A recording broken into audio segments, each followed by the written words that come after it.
2-3 महत्त्वाच्या गोष्टींवर आपल्याला आज मातोश्री इथे आमंत्रित केलेलं आहे. आपल्या सर्वांनाच माहिती आहे की आत्ताच अधिवेशन होऊन गेलं आणि आपल्याला थोडं वाटलं असेल की आता थोडं परत लीन पिरियड, म्हणजे जास्ती काही प्रेस कॉन्फरन्स होणार नाही, काही कॉन्ट्रोवर्सी होणार नाही अशी अपेक्षा आहे. पण ह्यात सर्वात महत्त्वाची एक गोष्ट आहे की आपल्या सर्वांना मला सांगायचं आहे, हे मी आपल्याला सांगू इच्छितो की मागच्या 2 आठवड्यापूर्वी सन्माननीय लोकायुक्त महोदयांना मी पत्र लिहिलं होतं आणि त्या पत्राद्वारे मी आपल्या राज्यामध्ये, आपल्या मुंबईमध्ये स्ट्रीट फर्निचरचा जो घोटाळा झालेला आहे साधारणपणे 263 कोटीचा, ह्याची माहिती कळवली होती. आजच मला लोकायुक्त महोदयांकडून उत्तर आलेलं आहे की त्याची सुनावणी त्यांनी फेब्रुवारीच्या महिन्यात ठेवलेली आहे. त्याच्यात मला बोलवलेलं आहे, मुंबईच्या आयुक्तांना बोलवलेलं आहे, प्रशासक जे आहेत, आणि नगरविकास विभागाचे जे सचिव आहेत त्यांना बोलवलेलं आहे. माझी हीच अपेक्षा राहील की मुंबई म्युन्सिपल कमिशनर स्वतः उपस्थित राहतील, कारण आत्तापर्यंत उत्तर द्यायला ते नाकार देतात किंवा कुठेतरी समोर येत नाहीत. आपल्याला माहिती असेल की लोकायुक्तांकडे जसं मी हे पत्र लिहिलेलं आहे आणि स्ट्रीट फर्निचरचं जे आता मी तुम्हाला माहिती सांगितली, ही आपण गेल्या अनेक महिन्यांमध्ये हे जे काही हा जो घोटाळा झालेला आहे तो लोकांसमोर आणलेला आहे. त्याच्यात वादविवादापेक्षा अनेक स्टेटमेंट्स घटनाबाह्य राज्य सरकारकडून समोर आलेले आहेत. जुलैच्या अधिवेशनामध्ये आपल्याला आठवत असेल, पावसाळी अधिवेशन जे असतं त्याच्यात समोर आलं की जे घटनाबाह्य मुख्यमंत्री आहेत त्यांनी सांगितलं आम्ही याच्यात चौकशी लावलेली आहे. पण चौकशी लागली आहे, नाही लागली आहे, कोणाची चौकशी झाली आहे का, कोणाला प्रश्नोत्तर कोणी केली, कोणी कोणाला काय विचारलं, ह्याची अजून माहिती कुठेही लोकांसमोर आली नाही ना प्रेससमोर आलेली आहे. एक भाजपचे आमदार आहेत, त्यांनी हाऊसमध्ये उभं राहून सांगितलं होतं की आता टेंडरच रद्द झालेलं आहे. असं कुठेही न होता अजूनही मला वाटतं 22 की 25 कोटी त्या कॉन्ट्रॅक्टरला दिलेले आहेत, तिथे काम थांबलेलं आहे. पण ते 22 ते 25 कोटी का दिलेत तुम्ही, नक्की कुठच्या कामासाठी दिलेले आहेत, त्याच्यावर पुढे काही कारवाई झाली आहे का, ह्याच्यावर कुठेही काही उत्तर आलेलं नाही आहे. डिपॉझिट जप्त झालं आहे का, अजून उत्तर आलेलं नाही आहे. आणि मला वाटतं म्हणूनच हे सगळे महत्त्वाचे जे प्रश्न आहेत स्ट्रीट फर्निचर घोटाळ्याचे, हे आम्ही लोकायुक्त महोदयांसमोर उपस्थित करू. आणि हीच अपेक्षा आहे की याच्यातून न्याय नुसतं आम्हाला नाही तर आम्ही लढतोय ज्या मुंबईसाठी, ज्या महाराष्ट्रासाठी, त्या मुंबई आणि महाराष्ट्राला न्याय मिळेल. कारण आज ही लूट जी सुरू आहे ती दिल्लीश्वरांच्या आदेशांवर अहमदाबाद असेल, सुरत असेल, इथून ही लूट सुरू आहे मुंबईची, आणि ती आम्ही लूट होऊ देणार नाही, हा आम्ही निश्चय करून पुढे निघालेलो आहे. जसं हा स्ट्रीट फर्निचरचा एक महत्त्वाचा विषय आहे, तसं कदाचित इकडे समोर बसलेल्या प्रेसच्या मंडळीला कंटाळा येईल, पण प्रत्येक महिन्यात जानेवारी 15, 2023 पासून मी रोडच्या घोटाळ्याचं प्रत्येक महिन्यात प्रेस कॉन्फरन्स घेऊन नवीन एक विषय त्यांचा एक्सपोज करत असतो. गेल्या 2 आठवड्यात मी जास्ती बोललो नाही कारण अधिवेशन सुरू होतं, पण तरी देखील आपल्याला माहिती असेल की जो काही रोडचा घोटाळा आम्ही लोकांसमोर आणला त्याच्यात BMCला मान्य करायला लागलं आणि साधारणपणे 400 कोटीचे जे व्हेरिएशन होते ते त्यांना थांबवायला लागले, रद्द करायला लागले. तो देखील आम्ही लोकायुक्तांसमोर नेणार आहोत विषय.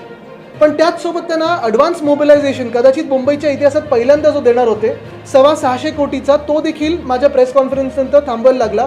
म्हणजे एकंदर ह्या वर्षात आपण मुंबई महानगरपालिकेचे 6080 कोटीच्या घोटाळ्यातून 1500 कोटी वाचवू शकलेलो आहे.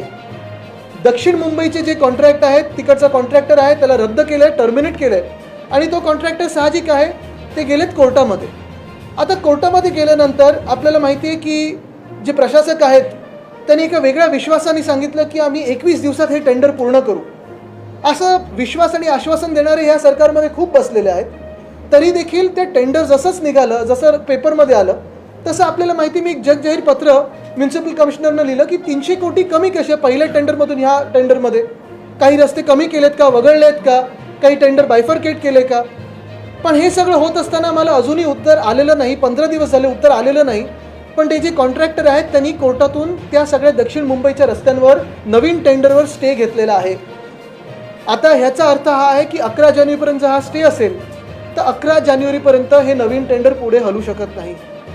तुम्ही विचार करा, एकंदर आम्ही जो प्रश्न विचारत आहोत गेल्या 15 जानेवारीपासून की हे रस्ते नक्की होत आहेत तरी कधी, सुरू कधी होत आहेत. 31 मेपर्यंत हे रस्ते झाले नव्हते.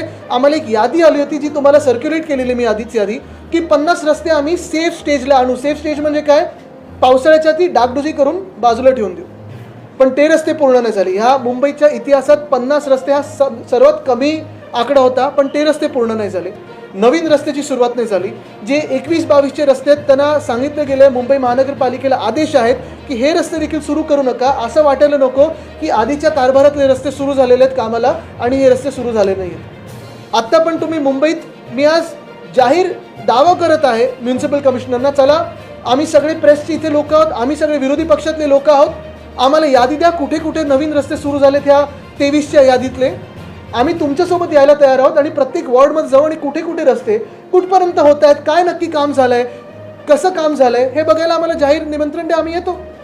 पण ती करायची त्यांच्यात हिंमत नाही, क्षमता नाही म्हणून उत्तर देत नाही. पण आज तुम्हाला सांगतो, हे रस्ते पुन्हा एकदा दक्षिण मुंबईचे असतील किंवा सर्वत्र मुंबईचे असतील, हे रस्ते अजून 1 वर्ष असंच निघून जाईल, पण रस्ते पूर्ण होणार नाहीत. आणि ह्याचा सर्वात जबाबदार एकच व्यक्ती आहे, ते म्हणजे आपले घटनाबाह्य मुख्यमंत्री. जे काही त्यांना विचार सुचला होता की सर्व रस्ते आम्ही कॉन्ट्रॅक्टरला देऊन कॉन्क्रीटचे करू, खरं तर सगळे रस्ते कॉन्क्रीटचे करायचे नसतात, पण हे त्यांना माहितीच नसेल. दुसरी गोष्ट म्हणजे ट्रॅक्टर आणि कॉन्ट्रॅक्टर ह्यामधला फरक न कळत असलेल्या मुख्यमंत्र्यांकडून अपेक्षित तरी काय करायचं आम्ही. आणि म्हणून आज परत एकदा सांगतो मी की जे मुंबईचा रस्त्याचा घोटाळा झाला आहे तो देखील लोकांसमोर आहे. येत्या 15 जानेवारीला 1 वर्ष होईल. ठीक आहे, आम्हाला ह्याच्यात काही आनंद नाही की बघा तुम्हाला एक्सपोज केलं, बघायला तुम्हाला एक्सपोज केलं, पण दुःख या गोष्टीचं आहे की ज्या मुंबईवर, ज्या महाराष्ट्रावर तुम्ही प्रशासक म्हणून बसलात, घटनाबाह्य मुख्यमंत्री म्हणून बसलात, नुसतं लूटमार करत आहात, मुंबई आणि महाराष्ट्राची सेवा करत नाहीये, आणि हे दिल्लीच्या आदेशावर तुम्ही मुंबईची या महाराष्ट्राची लूट करताय, ह्याचं दुःख आम्हाला आहे. पहा ना, आज कुठचं काय काय रस्ते, तुम्ही आता 25 तारखेला गुड गव्हर्नन्स डे साजरा करणार आहात, पण महाराष्ट्रात खरोखर गुड गव्हर्नन्स आहे का? गव्हर्नन्स तरी आहे का? मुळात गुड तर सोडा, गव्हर्नन्स आहे का? MTHL Mumbai trans harbour link जेव्हा आमचं सरकार पाडलं गेलं गद्दारी करून, खोके खाऊन, तेव्हा साधारणपणे 83% हे काम पूर्ण झालं होतं. 1.5 वर्ष लागतं तुम्हाला पुढची 15% पूर्ण करायला. 1 महिन्यापूर्वी जेव्हा प्रश्न विचारला तेव्हा MMRD कडून उत्तर आलं, मला वाटतं प्रेसमध्येच आलं, की अजून 5% काम बाकी आहे. म्हणजे काय केलेलं आहे यांनी? रंगरंगोटी, लेन मार्किंग बाकी ठेवलेली. ही सरकारी स्ट्रॅटेजी असते की एखादं उद्घाटन वेळेवर करायचं नसेल तर लेन मार्किंग वगैरे बाकी ठेवतात. 25 डिसेंबरची तारीख मिळाली म्हणून अजूनही ते काम उद्घाटन झालं नाही आहे. जे काम मुंबईला रिज्युविनेट करेल, जे काम नवी मुंबईला कनेक्ट करेल, हे काम अजूनही तयार नाही झालेलं आहे. म्हणजे आता उद्घाटन करायचं बाकी आहे, पण 1.5 महिना उशीर केला आहे. स्वतःच्या स्वार्थासाठी, दुसरं कुठचंही कारण नाही. मुंबईकरांना तुम्ही सफर करायला लावा, काही प्रॉब्लेम नाही आहे ना, पण स्वार्थ नुसतं गाठायचा, आणि म्हणून हे MTHLचं काम त्यांनी पेंडिंग ठेवलेलं आहे. तसंच दुसरं आपल्याला आठवत असेल, नवी मुंबईचं मेट्रो लाईन 5 महिने तयार होती आणि बंद होती. आपल्याच माध्यमातून जेव्हा मी लोकांसमोर आणलं, आपल्या प्रेशरमुळे, प्रेसच्या प्रेशरमुळे त्यानं उघडायला लागलं. इनॉग्रेशन झालं नाही, पण ती लाईन सुरुवात करायला लागली. तसंच आज दुःख या गोष्टीचं आहे की दिघा स्टेशन, आमचे तिकडचे स्थानिक जे खासदार आहेत, राजन विचारे साहेब, अनेकदा त्यांनी पत्र लिहिले आहेत, हाऊसमध्ये विषय घेतलेला आहे, पण विरोधी पक्ष यांना नकोच आहे, सस्पेंड करून टाकतात प्रश्न विचारला की. आणि आज दिघा स्टेशन हे 8 महिने होऊन तयार आहे. आपल्याला माहिती आहे केवढा त्याचा मोठा इम्पॅक्ट ते पूर्ण परिसरावर पडेल, पण दिघा स्टेशनचं उद्घाटन करायला तयार नाहीत का? तर कदाचित VIPची वेळ मिळाली नाही. उरण लाईन तशीच पेंडिंग आहे. रस्त्यात जर बोलायचं झालं तर डोंबिवली मानकोली कनेक्टर तयार आहे, पेंडिंग आहे, पण उद्घाटनाला वेळ नाही. जर घटनाबाह्य मुख्यमंत्र्यांना स्वतःच्या जिल्ह्यात हे उद्घाटन करायला वेळ नसेल तर तुम्ही इतर महाराष्ट्राचं काय सांगू शकता? आज महाराष्ट्रामध्ये आपण पाहताय की लॉ अँड ऑर्डर असेल, कायदा सुव्यवस्था असेल, इन्फ्रास्ट्रक्चरची कामं असतील, मूलभूत सुविधा असतील, सगळ्याची वाट तर लागलेलीच आहे, पण मुंबईची लूट होत आहे. आणि तसंच आपण पाहता की गेल्या 1.5 वर्षामध्ये एक नवा FDIचा पैसा आपल्या राज्यात आला नाही. आपण नक्की गुड गव्हर्नन्स महाराष्ट्रामध्ये काय साजरं करायचं? कारण ठीक आहे, आम्ही देशात आपण पाहताय लोकसभेत आणि राज्यसभेत असेल, विरोधी पक्षाचे नेते, विरोधी पक्षाचे खासदार यांना नकोच आहेत. लोकशाही मारत आहेत, पण गेली 1.5 वर्ष ह्या महाराष्ट्रात लोकशाही मारून टाकलेली आहे. ती जीवित करायला, पुनर्जीवित करायला आमचा हा लढा सुरू आहे. तर पुन्हा एकदा आपल्या माध्यमातून या घटनाबाह्य सरकारकडे, जे कोणी त्यांच्यावर दृश्य अदृश्य शक्ती असतील, महाशक्ती असतील, MTHLचं उद्घाटन आज करा, थांबू नका तारखेसाठी. दिघा स्टेशनचं उद्घाटन सुरू करा, दिघा स्टेशन, उरण लाईन सुरू करा, डोंबिवली मानकोली कनेक्टर सुरू करा. आणि महत्त्वाचं म्हणजे जे लोकायुक्ताकडे आमची कंप्लेंट गेलेली जी सुनावणी आहे, माझी हीच अपेक्षा राहील की म्युन्सिपल कमिशनर स्वतः उपस्थित राहतील आणि उत्तरं देतील, ही माझी अपेक्षा आहे. आदित्यजी, तुम्ही पत्रकार परिषदेच्या माध्यमातून, सोशल मीडियाच्या माध्यमातून वेगवेगळे घोटाळे बाहेर काढतात, मात्र अशीच आक्रमक भूमिका तुमची दिवाळी अधिवेशनात दिसली. नक्कीच, कारण आपण पाहिलं असेल हाऊसमध्ये आम्ही जे जे विषय घेतो खूप वेळा मांडायचा प्रयत्न करतो. वरच्या हाऊसमध्ये अनेकदा संधी मिळते कारण ताकद असते, खालती तेवढी मिळत नाही. पण जी काही मिळते त्याच्यात 2 तर प्रश्न मी विचारले होते आणि त्याच्यात माझा प्रयत्न हा असतो की नुसतं आरडाओरडा न करता जे महत्त्वाचे प्रश्न आहेत, हाऊसमध्ये आपण पाहिलं असेल एक आर्टिफिशियल इंटेलिजन्स, त्याच्यावर रेग्युलेटरी फ्रेमवर्क आपण बनवणार की नाही ह्याच्यावर प्रश्न विचारला. दुसरं म्हणजे ही देखील बातमी आली होती की आपल्या देशात 80 कोटी लोकांचे आधार डिटेल्स हे लीक झाले, त्याच्यावर काही उत्तर आलं असं अपेक्षित होतं. ते दोन्ही प्रश्न मी विचारले. आपने ठेकेदार का मुद्दा उठाया, मुख्यमंत्री ने आदित्य राजा की कृपा का जिक्र करते हुए कहा है रोमिंग छेड़ा को फायदा पहुंचाएगा. 2 सवाल है, एक क्या रोमिंग को आप पहचानते हैं, दूसरा और कितने तथ्य हैं? मुझे लगता है कि अगर आप देखें तो ये इलीगल सीएम जो है उनको एक स्क्रिप्ट दी गई है, उनकी पीक कैपेसिटी वही है और इसलिए आपने देखा होगा कि भाजपा ने भी वही स्क्रिप्ट 2 साल में वही दी, उनको स्क्रिप्ट बदली नहीं क्योंकि उनको पता है कि इसके आगे काबिल नहीं है, उनमें काबिलियत नहीं है. स्क्रिप्ट पढ़ने दो, जनता तय करेगी. कोरोनामध्ये जो हायवे कन्स्ट्रक्शन करणारा मी तुम्हाला सांगितलं ना, तेच सांगितलंय. पहिली गोष्ट म्हणजे मुख्यमंत्र्यांची स्क्रिप्ट दिलेली आहे, ते पीक कॅपॅसिटी त्यांची तेवढीच आहे. मागच्या वर्षी पण त्यांनी तीच वापरली, यावर्षी पण तीच वापरतात. पीक कॅपॅसिटीला आता ते हिट झालेत, नवीन काही बोलतच नाही आहेत. स्क्रिप्ट भाजपकडून येते, अजून कोण त्यांच्या मागे चालवतं कोण त्यांना? बघा जे त्यांना ते ज्यांना घाबरतात त्यांच्यावर ते आरोप करतात. मी जे आरोप केले त्यांची उत्तरं तर द्यावी. मी तर त्यांना किती वेळा चॅलेंज केले मुख्यमंत्र्यांना, जे घटनाबाह्य आहेत, जे आमच्याकडे राज्य लुटत आहेत आमचं, त्यांना किती वेळा चॅलेंज केलं आहे की या चला वेदांता फॉक्सॉन गेलं कसं महाराष्ट्रातून बोलूया, या घोटाळ्यांबद्दल बोलूया, 1-on-1 करा, पाहिजे तर डिपार्टमेंटसोबत बसवा, पण प्रेससमोर बसा आणि बोला. क्लॅरिटी म्हणजे पहिलं तुम्ही ह्याच्यावर क्लॅरिटी विचारा ना त्यांना. तुम्ही त्यांच्याकडून आलात का? कोण दुसरा प्रश्न असेल? आपने एमपीसी का मुद्दा उठाया कि एमपीसी का 15% काम जो है वो बाकी उसके लिए 1.5 साल लगता है, तो लगता है इसके पीछे क्या वजह हो सकती है डिले होने? डिले अगर आप देखें तो सरकार ढीला और काम में ढीले ऐसे ही चल रहे हैं. क्योंकि अगर आप देखा होगा तो जो नॉर्थ बाउंड कनेक्टर है सीलिंग का, वहाँ पिछले 7 सालों से काम शुरू है. कौन से खाते में है चल रहा काम? MSRDC. किसके पास था? जो भी इलीगल सीएम करके बैठे हुए. एस्केलेशंस हुए, टेंडर चेंजेस हुए, किसी को दिया किसी से निकाला. बहुत सारे कंप्लेंट्स हमारे पास भी आए कि जो MSRDC से चलाते थे उनके अफसर थे, उनके बारे में भी काफ़ी कंप्लेंट्स हमारे पास आए. सही वक्त पे वो निकालेंगे. काफ़ी सारे डॉक्युमेंट्स आए, एविडेंस भी आए. सर तुम्ही म्हणालात की एमपी इलेक्शन आणि इतर जी उद्घाटनं रखडली आहेत त्याला VIP कल्चर रिस्पॉन्सिबल आहे. कोण हा VIP याचा वेळ? बघा, ह्याच्यात महत्त्वाची गोष्ट म्हणजे 2014ला जेव्हा केंद्रात सरकार आलं नवीन, त्याच्यात असं सांगितलं गेलं होतं की VIP कल्चर आम्ही काढून टाकू. ठीक आहे, दाखवण्यासाठी कदाचित लाल दिवे वगैरे काढले असतील, पण आज हे सरकार महाराष्ट्रामधलं आपण पाहत असाल जे घटनाबाह्य सरकार आहे, जे इल्लीगल आहे, करप्ट आहे, भ्रष्ट सरकार आहे, ते नुसतं कोण ना कोणतरी मुख्यमंत्री असेल, मंत्र्यांची वेळ नसेल मिळत म्हणून ही सगळी कामं रखडून ठेवतात. कोण VIP? आता हे त्यांनी ठरवलं पाहिजे कोणाला उद्घाटन द्यायचं. तर त्यांच्याकडे एक मुख्यमंत्री, 2 उपमुख्यमंत्री आहेत. आता भांडत ते बसतात की कोणी तिथे नागपूरमध्ये कुठे कोण गेलं नाही गेलं. पंतप्रधानांच्या विश्वासार्ह प्रकरणावरून तुमच्यावरती आरोप केले, SIT केली. शर्मिला ठाकरे यांना ज्यावेळी याबद्दल विचारलं गेलं त्यांनी सांगितलं की आदित्य असं काही करेल असं आम्हाला वाटत नाही, अशा पद्धतीने. पण त्याचं आम्ही उत्तर दिलेलं त्याच्या तुम्ही काही. आभार मानले, त्याच्यानंतर ते असं म्हणतात की आभार मानले. बघा, आजचा महत्त्वाचा विषय कुठचा आहे आणि महत्त्वाचा विषय मी एवढ्यासाठी पुन्हा पुन्हा मांडतोय कारण हा जो विषय आहे घोटाळ्याचा, हा तुमच्या आमच्या खिशातून पैसे टॅक्सपेअर म्हणून गेलेले आहेत, मुंबईला लुटत आहेत आणि हे सगळं इतर गोष्टी निर्माण करून ही आपल्यासमोर जे काही धोकं निर्माण करत आहेत ना, हे सगळं लूट करण्यासाठी, त्याच्यावर आपण बळी पडू नये म्हणून मी पुन्हा एकदा तुम्हाला त्याच मूलभूत प्रश्न आणीन की दिघा स्टेशन 8 महिने पेंडिंग आहे, उरण लाईन किती महिने पेंडिंग आहे, डोंबिवली मानकोली कनेक्टर अजून उद्घाटन झालेलं नाही आहे, MTHLचं पेंडिंग आहे. पुन्हा एकदा सांगतो, लोकायुक्तांसमोर आम्ही जे कंप्लेंट केलेली आहे त्याचं आता हिअरिंग लावलेलं आहे. रस्त्याचा घोटाळा 6000 कोटीचा घोटाळा आहे, 1700 कोटीचा जो ब्युटिफिकेशनचा घोटाळा, त्याच्यात देखील आमच्याकडे आता डॉक्युमेंट चांगले आले, ते आम्ही लवकरच फोटो तुमच्यासमोर. 50 सांसदों को सस्पेंड कर दिया गया. आपने कहा है कि हमारा देश दुनिया के सबसे बड़े तानाशाही और बदलाव. बिल्कुल, मुझे लगता है कि ये प्रेस ने भी मुद्दा उठाना ज़रूरी है जैसे हम उठा रहे हैं, क्योंकि देखे अनदेखे में, जाने अनजाने में हमारा देश तानाशाही की ओर बढ़ चुका है. अगर आपने देखा होगा तो जो कल एक बिल भी पारित हुआ कि जो इलेक्शन कमीशन की अपॉइंटमेंट होगी उसमें PM साहब होंगे, कोई मंत्री होंगे और LOP होंगे. जो स्वयं CJ होने वाले थे उनको वहाँ से निकाला गया है. मुझे लगता है ये दर्द की बात है कि हर एक इंस्टीट्यूशन, इलेक्शन कमीशन तो हम कहते हैं कि entirely compromise commission of India है, पार्लियामेंट से जो विपक्ष है उनका आवाज़ अभी निकाला गया है। क्यों? तो एक सांसद ने कहा बहुत सवाल पूछ रहे हैं कि हमारा ये अधिकार नहीं बनता सवाल पूछे। और सवाल पे किस बात पे पूछ रहे थे कि दो जो युवा है जिन्होंने सांसद भवन में आके जो वेल है उसमें कूदे, खुद की जान पे सवार होकर उन्होंने ऐसी कार्रवाई की है।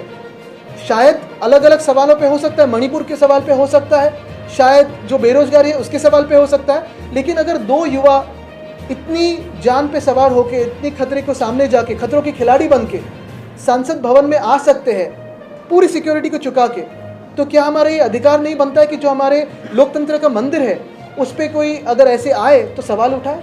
एक यही बात अपेक्षित थी कि कोई भी सरकार से एक स्टेटमेंट करे, जैसे वाजपेयी साहब के टाइम पे किया था, तब एचएम साहब ने किया था, अडवाणी साहब ने किया था, वैसे ही तो सवाल बनता है। आदित्य जी तो कैसे देखते हैं? उन्होंने प्रोटेस्ट एज अ प्रोटेस्ट उन्होंने निकाल दिया। मुझे लगता है दर्द इसी बात का है कि इस सवालों का अगर कोई इस सवालों को पूछने की कोशिश करे संसद भवन में तो हमें भी निकाला जाएगा। और ये देश अभी ऐसे चलेगा क्या कि जो जैसे उनका कहते हैं ना, राइट माइट इज राइट, ऐसे ही चल रहा है शायद। आदित्यजी, तुम्ही त्या दोन युवकांचा उल्लेख खतरों के खिलाडी सांगता, तुमचं त्या दोन युवकांना समर्थन आहे? जी घटना घडली त्याला समर्थन आहे? तुमची समर्थन बिलकुल नाही आहे, जसे आले ते चुकीचंच आहे। दोन तीन गोष्टी याच्यात मी पहिल्यापासून आपल्या वाटतं नागपूरमध्ये पण आपण ह्याच्यावर चर्चा केली, दोन तीन गोष्टी महत्त्वाच्या जे आपण विचार करण्यासारख्या आहेत। पहिली गोष्ट म्हणजे हे जे दोन तरुण मुलं आली ती कोणाच्या पासमुळे आली, त्यांच्यावर काही कारवाई झाली आहे का? म्हणजे प्रश्न विचारला, दुसरं कोणी प्रश्न दिला तर त्या व्यक्तीला त्या महिलेला तुम्ही खासदारकी त्याची रद्द करून टाकली। पण एवढी मोठी सिक्युरिटी थ्रेट कॅनिस्टर घेऊन तुमच्या संसद भवनमध्ये आले, नवीन संसद भवन, तिथे त्या एमपीला अजून प्रश्न देखील विचारला नाही। दुसरी गोष्ट म्हणजे तिथे 800 एमपीज असतात, 800 खासदार असतात, 150 कोटी जनतेला रिप्रेझेंट करतात। त्या संसद भवनात जेव्हा दोन तरुण मुलं येतात, उडी मारून आत येतात, उद्या ते काही घेऊन येऊ शकले असते, त्याच्यावर जेव्हा सरकारला प्रश्न केला जातो, 150 खासदारांना मला वाटतं असं ब्रिटिश साम्राज्यात पण झालं नसेल, असं एवढं चाललेलं आहे की मोगलाई जणू काय आपल्या देशात आलेली आहे, तुम्ही बाद करून टाकलं, त्यांना सस्पेंड केलं। आणि तिसरी गोष्ट म्हणजे मला वाटतं विचार करण्याची गोष्ट आहे, त्यांना 100% माहिती आहे की जर सिक्युरिटी त्या दिवशी अलर्ट असती तर कदाचित शूटर साईट पण झाला असता। तरी देखील हे सगळं विचार करून त्या तरुण मुलांनी नोकऱ्या नाही आहेत देशात म्हणून ते पाऊल उचललं, ह्याच्यावर आपण गंभीरपूर्वक विचार करणं गरजेचं आहे की एवढं जर पाऊल कोणी उचलू शकतं तर देशात उद्या मोठा किती एक स्फोट होऊ शकतो हा विचार करणं गरजेचं आहे। बुलाया गया है, संजय राउत ने भी कहा है कि हमको अभी तक इनविटेशन नहीं आया, कैसे देखते हैं? नहीं, मुझे लगता है ठाकरे जो थे पायनियर थे इस बिल्कुल मूवमेंट के साथ। नहीं, मुझे लगता है कि जिनका इस राम मंदिर के निर्माण में और उसकी मांग में कोई भी सहभाग रहा है उनको बिल्कुल आमंत्रित किया गया नहीं है, गवर्नमेंट पॉलिसी है। और मैं ये भी कहना चाहता हूँ कि इस मंदिर के निर्माण में जो भी वहाँ क्रेडिट लेने जाने उनका ज़ीरो क्रेडिट है, उनका कोई लेना देना नहीं है। जो आदेश आया है वो सम्मानित सुप्रीम कोर्ट का है और कोर्ट के हिसाब से ये निर्माण होने जा रहा है। तो मुझे लगता है किसी भी पार्टी ने श्रेयवाद में नहीं जाना चाहिए। नाही, मला वाटतं आपण पाहिलं असेल की जे आता उद्घाटन करायला जातील जो पक्ष भाजप म्हणून जात आहे त्यांचा टाडी मात्र या मंदिर निर्माणाशी आत्ता काही संबंध नाही आहे। 90मध्ये आपण पाहिलं असेल अडवाणी साहेब असतील, मुरली मनोहर जोशी साहेब असतील, स्वतः माझे आजोबा वंदनीय हिंदू सम्राट बाळासाहेब ठाकरे असतील, या अनेक लोकांनी त्यावेळी ही मागणी केली होती। 2018मध्ये उद्धव साहेब मुख्यमंत्री नसताना देखील तिथे गेले होते आणि आम्ही घोषणा केली होती पहिले मंदिर फिर सरकार, हा विषय तेव्हा कोल्ड स्टोरेजमध्ये होता। आम्ही मागणी केली, आमच्या खासदारांनी विनायकराव साहेब इथे आहेत सतत मागणी केली की तुम्ही ऑर्डिनन्स आणा, कायदा बनवा, बहुमत तुमच्या हातात आहे, कायदा बनवला नाही। 2019मध्ये कोर्टाच्या निर्णयामुळे हे आज मंदिर निर्माण होत आहे, हे मी स्पष्टपणे सांगू इच्छितो। आणि तेव्हा देखील मुख्यमंत्री झाल्यानंतर पण आमचे जे MBAचे काही साथी होते, सोबती होते, त्या आमदारांना घेऊन आम्ही तिथे गेलो दर्शन घ्यायला आणि आम्ही जात राहू। काय तिथे जाण्यासाठी आम्हाला कोणाची आमंत्रणाची गरज नाही, ज्यांनी मुळात मंदिरामध्ये काही सहभागच नाही त्यांचा, त्यांच्याकडून आमंत्रण काय घ्यायचं आम्ही। आदित्यजी, तुम्हाला ऑफिशियली ठाकरे तुम्हाला जर आमंत्रण आलं तर या कार्यक्रमाला उपस्थित राहणार आहे? मला वाटतं ऑफिशियली आम्हाला लोकायुक्तांकडून आत्ता पहिलं आमंत्रण आलेलं आहे आणि हा महत्त्वाचा विषय आहे, कारण राम मंदिरचं निर्माण तर झालेलं आहे, पण राम राज्य जर आपल्याला आणायचं असेल तर भ्रष्टाचार मुक्त राज्य आपल्याला आणायला लागेल। आज आपण बघताय की महाराष्ट्र हा देशातला काय जगातला सर्वात भ्रष्ट कारभार बघणारा आज दुर्दैवाने राज्य झालेला आहे। टेंडर म्हणजे मुख्यमंत्री जे आईस्क्रीम खातात ते पण टेंडर कोकोनटचं खातात। आणि म्हणून प्रश्न असा आहे की आज उत्तर मुख्यमंत्र्यांकडून जे घटना बाहेर त्यांच्याकडून मिळणार आहे की पुन्हा एकदा टाइमपास होणार आहे? 24 आणि 31 डिसेंबरला एक वाजेपर्यंत कार्यक्रमासाठी वाईन शॉप ओपन ठेवण्याची परवानगी सरकार काढलेली आहे सरकारकडून. काय आहे? मला वाटतं दुसऱ्या कुठच्या पक्षाने केलं असतं तर ह्या लोकांनी किती थैथयात घातलं असतं हे आपण विचार करा. आदित्यजी गडकरी यांनी म्हटलेलं आहे सर सध्याच्या एक मागून प्रश्न आपले. सध्याच्या राजकीय स्थितीमध्ये विरोधकांमध्ये संवाद नाही आणि कोणीही कुठेही जाऊ शकतं अशा पद्धतीचं वक्तव्य सध्याच्या राजकीय स्थितीत गडकरी यांनी केलं. आता ते अनेकदा स्पष्ट बोलत असतात आणि मला वाटतं मी त्याच्यावर जास्ती काही बोलणार नाही. आदित्यजी, अडवाणी आणि इतर जे काही महत्वाचे त्यावेळी राम मंदिर ज्यावेळी त्या आंदोलनात महत्वाचे नेते होते त्यांच्या संदर्भात राम मंदिर जी कमिटी त्यांनी सांगितले चंपतराय जे आहेत त्यांनी म्हटलंय की अडवाणी किंवा इतर जे नेते आहेत, त्यांनी या राम मंदिराच्या उद्घाटनाला येऊ नये. याकडे तुम्ही कसं पाहता? आत्ताच उत्तर दिलं मी. आदित्य जवान शहीद हुए हैं कश्मीर में हमला हुआ है इस बारे में मिनी पुलवामा कहा गया है राहुल संजय राउत. मुझे लगता है दर्द की बात यही है कि आज भी अगर आप देखें तो जम्मू कश्मीर में स्थिति तनाव की है और 5 साल अगर आपने देखा होगा तो लेफ्टिनेंट गवर्नर के पास था तो भी स्थिति पूरी अगर वैसे जैसे डिमोनेटाइजेशन के बाद कही गई थी या सरकार 2014 के बाद कि एक भी आतंकवादी हमला नहीं हो रहा, ऐसे कोई जो दावे किए थे वो सही हुए हैं क्या? और जब भी कोई ऐसी जान जाती है तो दर्द तो होता ही है, दिल टूटता है, लेकिन यही बात है कि उन जवानों को सलाम करें. इससे ज़्यादा हम क्या कर सकते हैं? मुझे लगता है नागरिक के हिसाब से हमें सोचना चाहिए. मराठा आरक्षण के मुद्दे पर सरकार में झगड़ा दिखाई दे रहा है. पार पडला आणि यावेळी दोन्ही ठाकरे बंधू जे आहेत ते सोबत पाहायला मिळाले. काय आहे? नाही, मला वाटतं शुभेच्छा दिल्या त्यांनी. मराठा आरक्षण के मुद्दे पर सरकार में एक मिनिट इथून शेवटचा प्रश्न येतो. सरकार में झगड़ा दिखाई दे रहा है. छगन भुजबल कह रहे हैं कि सरकार क्या करेगी, बात मांग. मुझे लगता है सरकार में झगड़ा तो एक बात है, लेकिन दूसरी बात है जो इलीगल सीएम है वो जिस तरह से इशू को ढकेल रहे हैं, डीले कर रहे हैं. उन्होंने कहा फरवरी में कोई अधिवेशन बुलाएंगे. क्या इनकी सरकार तब तक बचेगी? हम यही अपेक्षित है हमें कि सुप्रीम कोर्ट से हमें न्याय मिलेगा और यहाँ ये सरकार बर्खास्त होगी, क्योंकि ये एक इलीगल सरकार है, हमारे संविधान के खिलाफ सरकार है, लोकतंत्र की जो हित है उसके खिलाफ है. और ऐसी सरकार के टिक सकेगी फरवरी तक? तो ये झूठ बोल रही है. एक छोटा सब क्वेश्चन अभी विदर्भात हिवाळी अधिवेशन झालं. या अधिवेशनातनं विदर्भवासियांना काय मिळालं का तुम्हाला काय वाटतं? मला सांगा तुम्ही, विदर्भात एक प्रश्न आहे, महाराष्ट्राला काय मिळालं? आश्वासनं खूप मिळालं, पण जे मुख्यमंत्री घटनाबाह्य मुख्यमंत्र्यांनी जे मला घाबरत असतात, मी एक 33 वर्षाचा तरुण आहे, मला घाबरत असतात, पूर्ण भाषण माझ्यावर केलं. मला अपेक्षित हे होतं की मुख्यमंत्री जेव्हा स्वतःला समजतात तेव्हा महाराष्ट्राच्या विषयांवर भाषण व्हायला पाहिजे, तेव्हा महाराष्ट्राचे जे तरुण बेरोजगार आहेत त्याच्यावर भाषण व्हायला पाहिजे, जी उद्योग आपल्या राज्यात आले नाहीत त्याच्यावर भाषण व्हायला पाहिजे, जी लॉ अँड ऑर्डर कायदा सुव्यवस्थेची जी परिस्थिती आहे त्याच्यावर भाषण व्हायला पाहिजे, नवीन काही चांगली कामं केली असतील त्याच्यावर भाषण व्हायला पाहिजे, शेतकरी आहेत त्याच्यावर भाषण व्हायला पाहिजे. पण ते सोडून जसं मी सांगितलं त्यांनी त्यांची पीक कॅपॅसिटी आरोप करायची हिट केली, ती स्क्रिप्ट परत वाचत असते.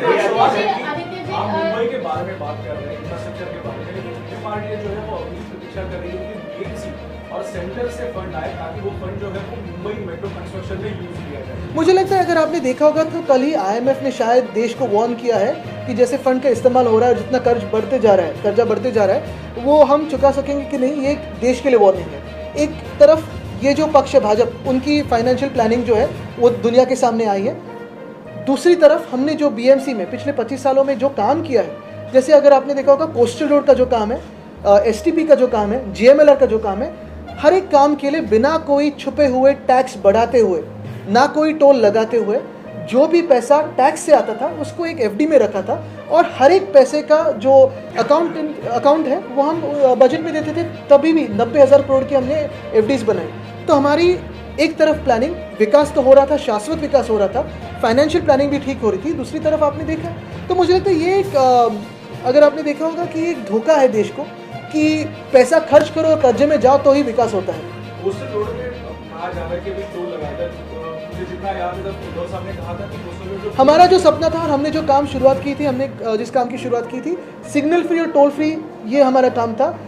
उसको कंपेयर कीजिए जो MSRDC जो अभी मंत्री महोदय मुख्यमंत्री करके बैठे हुए, 4 सिग्नल, 4 टोल, सब टी, यानी इतनी खराब प्लानिंग मैंने देखी नहीं है, लेकिन वैसी स्क्रिप्ट है. ठाकरे गट लोकसभेच्या 23 जागा लढवणार आहेत का? कारण संजय राऊत यांनी आज सकाळी वक्तव्य केलेलं आहे. आमचा गट नाही, आमचं शिवसेना उद्धव बाळासाहेब ठाकरे पक्ष आहे आणि आपण लवकरच पाहाल की महत्त्वाची गोष्ट म्हणजे लोकसभेत आम्ही महत्त्वाची भूमिका ही तिथे पार पाडूच. तरी देखील आम्हाला हीच अपेक्षा आहे की सुप्रीम कोर्टाकडून देखील न्याय मिळेल.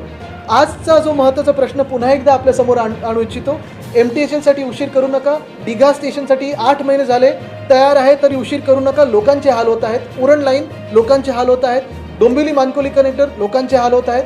तसंच आज एक आनंदाची बातमी म्हणजे लोकायुक्तांनी सुनावणी ठेवलेली आहे स्ट्रीट फर्निचरच्या घोटाळ्यावर. मला हीच अपेक्षा राहील की MCनी उत्तर द्यावीत आणि मी जे त्यांना पत्र लिहिलेत ते 22 कोटी त्यांनी का दिलेत कॉन्ट्रॅक्टरला ते परत घ्यावेत, डिपॉझिट जप्त करावं.